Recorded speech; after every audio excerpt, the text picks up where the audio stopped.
السلام علیکم dear friends, welcome to the channel جو کہ ہے ایپیسوڈک ناول سٹوریز۔ ناول کا نام ہے دا فار ایور، ہمیشہ، اور اس کو لکھا ہے سپنا گل نے، جس کی قسط نمبر ہے 9۔ سر، ہم نے چیک کیا، یہ واقعی شارٹ سرکٹ نہیں ہے، یہ کسی نے جان بوجھ کر کیا ہے۔ جان مصطفیٰ کو دیکھتے ہوئے بولا۔ کیا مطلب ہے جان؟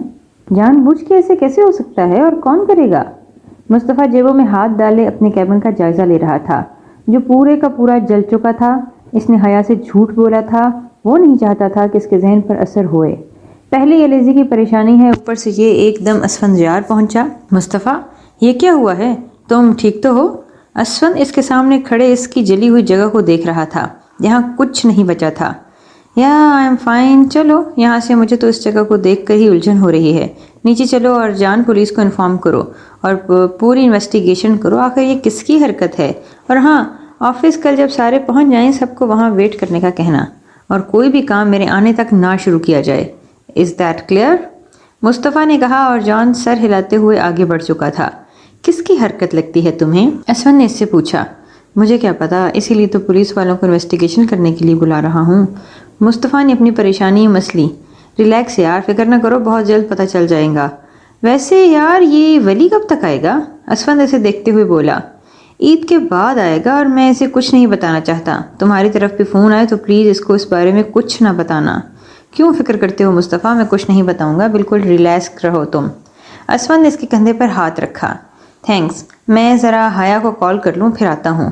مصطفیٰ خون ملا کر آگے چلنے لگا تو کوئی دوربین میں سے اسے دور سے دیکھ رہا تھا، اور اس کے چہرے کی مسکراہٹ گہری ہوتی جا رہی تھی۔ It's show time Mustafa Asif, be prepared. یہ میں کیا سن رہا ہوں؟ ولی کا فون جیسے ہی اس نے اٹھایا، ولی تیزی سے بولا۔ کیا سن رہے ہو؟ پہلے بندہ سلام ہی کرتا ہے۔ تجھ جیسے؟ اگر میں حرم پاک میں نہ ہوتا تو اتنی گالیاں دینی تھی میں نے کوئی حد نہیں، اور تجھ جیسے انسان کو میں سلامتی نہیں بھیج سکتا۔ وعلیکم السلام، مصطفیٰ نے کہا، اور ولی کو مزید غصہ آیا۔ مصطفیٰ یار کیسا، تو ٹھیک ہے تو ہے؟ نہیں یار، میں تو پورے کا پورا جل چکا ہوں، ابھی انٹسکیئر میں ہوں، زندگی اور موت کی آخری جنگ لڑ رہا ہوں، بس دعا کرو فضول بکواس کرنا تم سے کوئی سیکھے۔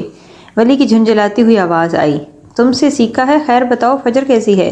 میں نیچے لابی میں ہوں اور فجر اوپر کمرے میں سو رہی ہے۔ تم اب بات نہ گھماؤ، بتاؤ کیا ہوا ہے؟ تجھے یہ خبر کس نے دی؟ مصطفیٰ کی پیشانی پر بل آ گئی۔ میں بالکل نہیں بتاؤں گا، مجھے انسان کی زندگی بہت پیاری۔ پھر جس نے بتائی ہے اس سے ساری انفارمیشن لے لے، میرا دماغ مت کھا۔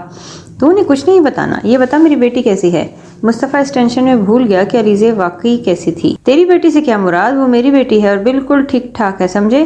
گھر پہ ہو تو مجھے اسے اسکائپ پہ دکھانا، میں اپنی گڑیا کو مس کر رہا ہوں۔ اب مصطفیٰ ایک دم چپ ہو گیا، لیکن وہ نہیں کر رہی۔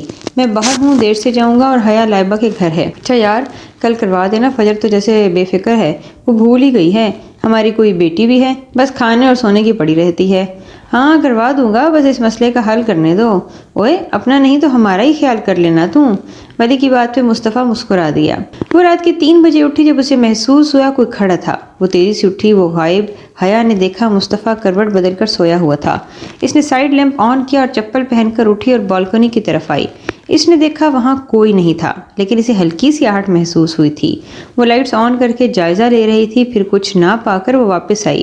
اس نے جگ سے پانی اٹھایا تو چونکی، سامنے چٹ پڑی ہوئی تھی۔ اس نے اٹھایا اور کھولا، بلڈ۔ حیا کی آنکھیں پھیل گئیں۔ خون؟ حیا کا دل زور سے دھڑکنے لگا۔ اس نے تیزی سے چٹکے پھاڑ کر ڈسٹ بن میں پھینکا اور بیڈ پر لیٹ کر مصطفیٰ سے چپک گئی۔ اسے خوف اور محسوس ہو رہا تھا۔ اس نے آنکھیں زور سے بھینچ لیں۔ خوف سے اس کا جسم شیک کرنے لگا۔ مصطفیٰ اچانک کسمسایا اور حیا مزید چپک گئی۔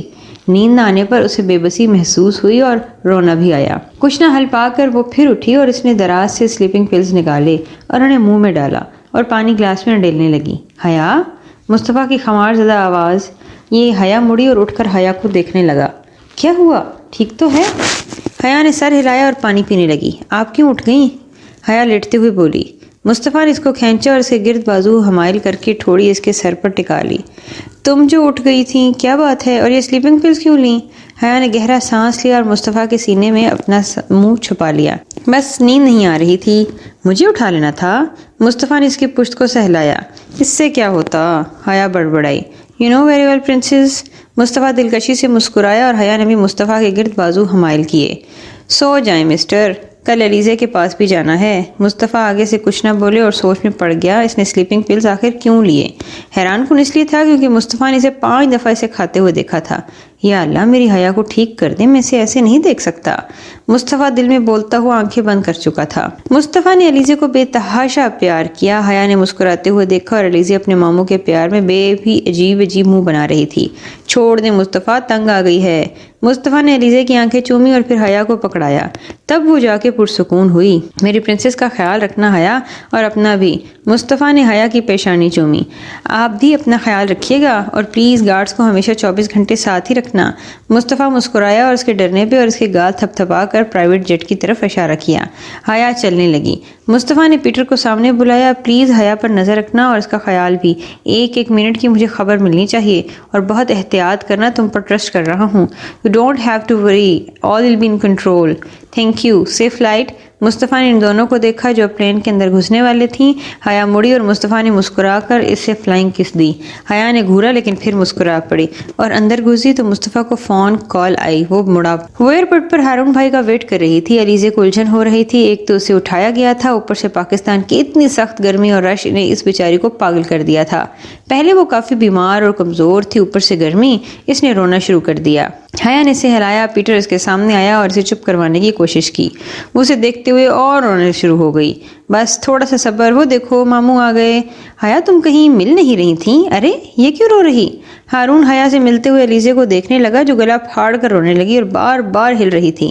بس طبیعت بھی ٹھیک نہیں، اوپر سے گرمی بھی آج بہت ہے۔ اوہو لاؤ بیگ دو۔ یہ کون ہے؟ ہارون پیٹر کو دیکھتے ہوئے بولا، میرا باڈی گارڈ۔ ہارون نے آئی برو اچکائے، واہ کیا شان ہے آپ کی محترمہ، واقعی آپ مصطفیٰ کے پرنسس ہیں۔ حیا چھمک گئی تھی اور حیا چلنے لگی تھی اور ساتھ میں علیزہ کو ہلا رہی تھی۔ اسے لگا کوئی اس کا پیچھا کر رہا ہے۔ اس نے مڑ کر دیکھا، ایک کالے برقعے میں لڑکی اس کے پیچھے چل رہی تھی۔ اس کے ہاتھ میں کالا بیگ تھا جسے وہ گھسیٹ رہی تھی۔ حیا نے سر جھٹک کر مڑی لیکن اسے محسوس ہو رہا تھا۔ پھر اچانک علیزہ کے رونے اس کو زیادہ سوچنے نہیں دیا۔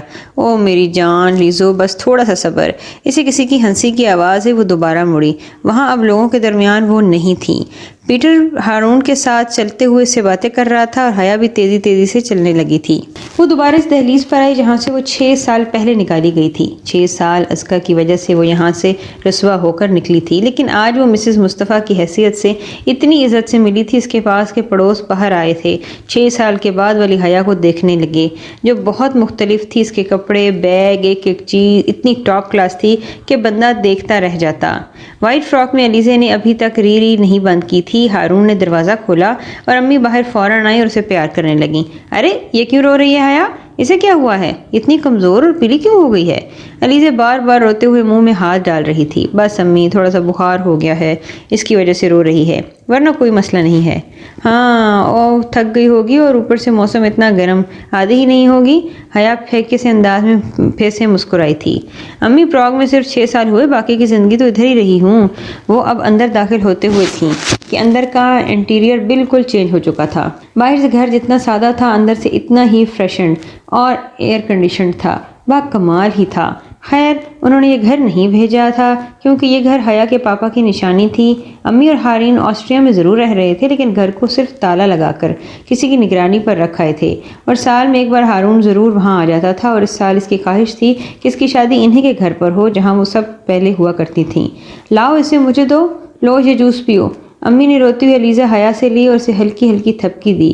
حیا ارد گرد خاموشی سب کچھ دیکھی جا رہی تھی جہاں اس کا بچپن گزرا تھا، جہاں اس نے سب کچھ دیکھا تھا، خوشیاں، ہنسی، کھلکھلاہٹیں، محبت، دھوکہ، الزام تراشی، خون کا سفید ہونا اور کیا کیا نہیں دیکھا، پر اب یادوں کے سوا اور کچھ نہیں تھا۔ پتہ نہیں وہ اس کو دیکھ کر کچھ محسوس بھی کر رہی تھی کہ نہیں، یہ تو پھر وہی جانتی تھی۔ عموماً انسان اپنے گھر جس سے اتنا زیادہ بچھڑا ہو اسے دیکھ کر بڑا ایموشنل سا ہو جاتا ہے، لیکن اس طرح کے ایموشنز وقت کے ساتھ کم ہو رہے تھے۔ حیا پیو نا، کیا دیکھ رہی ہو؟ حیا نے چونک کر امی کو دیکھا۔ علیزہ بڑی ہی آرام سے امی کی گود میں چپ ہو گئی اور اب اس کی آنکھیں آہستہ آہستہ بند ہو گئیں۔ ارے واہ امی، آپ نے تو کمال کر دیا، لیزو سو گئی؟ امی مسکرا پڑی اور اچانک ان کے قریب فون بجا، انہوں نے دیکھا تو ہنس پڑی۔ حیا جوس پیتے ہوئے چونکی، کون ہے؟ کون ہو سکتا ہے؟ تمہارا عاشق 2 دفعہ کال کر چکا ہے مجھے۔ حیا چھم گئی تھی، پھر یاد آنے پہ بولی، او میں نے اپنا فون نہیں کھولا، لائیں مجھے دیں، تم بات کرو میں جا کے اسے لٹاؤں۔ ہیلو مسٹر، تم نے فون کیوں بند کیا تھا؟ میں نے کہا تھا جیسے پہنچو مجھے فوراً کال کرنا۔ حیا نے جیسے ہی ہیلو بولا مصطفیٰ پھٹ پڑا۔ کام ڈاؤن مسٹر، میں اتنی ایگزاسٹ ہو گئی ہوں، اوپر سے گرمی، پھر علیزے کی ریڑھی نہیں ختم ہو رہی تھی۔ فلائٹ کیسی رہی؟ سب کچھ ٹھیک رہا؟ آئی مین کوئی پریشانی تو نہیں ہوئی؟ حیا کو ہنسی آ گئی۔ مصطفیٰ میں اپنے ملک آئی ہوں، وہ افریقہ کے جنگل میں نہیں گئی، تو میرے بغیر کہیں بھی ہو گئی وہ جگہ جنگل کے برابر ہی ہوگی۔ اور God I missed you so much, اور بالکل ادھورا سا لگ رہا ہے یہ میرا گھر تمہارے بنا۔ مصطفیٰ مجھے آپ سے دور ہوئے صرف 9 گھنٹے ہوئے ہیں، اتنی بےتابی تم نہیں سمجھ سکو گی۔ خیر میں اپنی کمپنی کے لیے ہیزل کو بلا لیتا ہوں۔ حیا کو ایک دم جھٹکا لگا۔ کون ہیزل؟ میری کلائنٹ ہے، اس کے ساتھ ڈنر پر جا رہا ہوں۔ حیا کا چہرہ اس بات کو سن کر دھواں دھواں ہو گیا۔ جا کر تو دکھائیں ذرا۔ حیا غصے سے بولی، نہیں یار میں بہت بو رہا ہوں، تم بھی نہیں ہو، اور وہ ہے بھی خاصی پیاری۔ مصطفیٰ اب کی بار شرارت سے بولا، اچھا ٹھیک ہے آپ انجوائے کریں، میں عمر کے ساتھ انجوائے کروں گی، وہ بھی ابھی آ گیا ہے۔ حیا نے دیکھا سامنے عمر ہارون سے مل رہا تھا، اور حیا اسے پہچان گئی تھی کیونکہ عمر کی شکل ویسے ہی تھی، بس وہ کافی لمبا ہو گیا تھا اور 17 سال کا خوبصورت لڑکے کے طور پر نظر آ رہا تھا۔ کون عمر؟ مصطفیٰ اب تیزی سے بولا، اور حیا سمجھ گئی تھی وہ جدھر بھی بیٹھا ہوگا وہ کھڑا ہو گیا ہوگا اور اس کے سامنے تیزی سے چلنے لگی ہوگی۔ میرے بچپن کا دوست میرے سامنے آ رہا ہے، خاصا ہینڈسم ہے، میں اس کی کمپنی انجوائے کروں۔ حیا don't say that again. You mean, you know, that makes me furious. حیا کے چہرے پہ فاتحانہ مسکراہٹ آئی۔ بائے، میرے دوست کو اس وقت ضرورت ہے۔ حیا، او مائی گاڈ حیا یہ تم ہو؟ عمر مسکراتے ہوئے آیا اور حیا بھی کھڑی ہو گئی۔ کیسے عمر؟ میں بالکل ٹھیک، لیکن تمہیں دیکھو، اوہ ہو واو، لگتا ہے بہت بڑی لاٹری نکلی ہے۔ وہ حیا کے ٹھاٹھ دیکھ کر اس کا منہ کھل گیا تھا۔ حیا نے گھورا، شرم کرو، ویسے کیسے ہو؟ آنٹی تمہیں کیسے آنے دے دیا؟